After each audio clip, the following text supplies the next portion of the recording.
একটু দাঁড়ান ভাইজান, আজকে এমন কিছু কথা বলবো অবাক হয়ে যাবেন। রাজশাহীর সিটি পশু হাট হল উত্তরবঙ্গের বৃহৎ পশুর বড় হাট।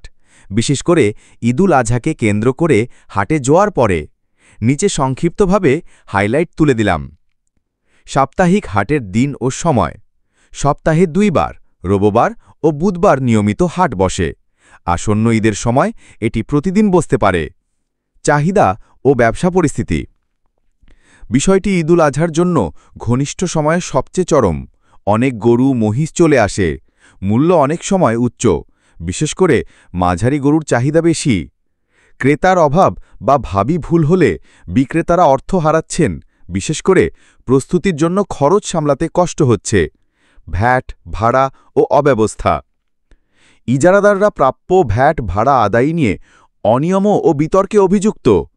লক্ষণীয়, গরুতে অতিরিক্ত হাসিল বা খাজনা আদায় হচ্ছে। 500 থেকে 800 টাকা হওয়া উচিত হলেও বিক্রেতা এবং ক্রেতা উভয়ের কাছ থেকে বেশি নেওয়া হচ্ছে।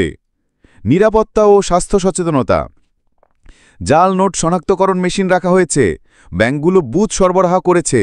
র্যাব, পুলিশ, সিসিটিভি, স্বাস্থ্যবিধি ইত্যাদি ব্যবস্থা পরিচালিত হলেও বাস্তবে মাস্ক ও দূরত্ব অনেক সময় উপেক্ষিত। সমস্যা ও সংঘাতের কারণসমূহ। 1. 2 হাটের মাঝে টানাপোড়ন। দামকুড়া হাট ও সিটি হাটের ইজারাদারদের মধ্যে সংঘাত। 2. ময়লার স্তূপ। হাটের আশপাশে নিয়মিত আবর্জনা জমে পরিবেশ দূষিত হচ্ছে। 3. চার্জ নিয়ন্ত্রণে বাধা। অনিয়মে কর্তৃপক্ষের হস্তক্ষেপ দরকার বলে মনে করছেন স্থানীয়রা।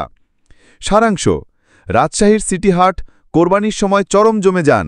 তবে দাম ওঠানামা ও ক্রেতা বিক্রেতার সমস্যা থাকে।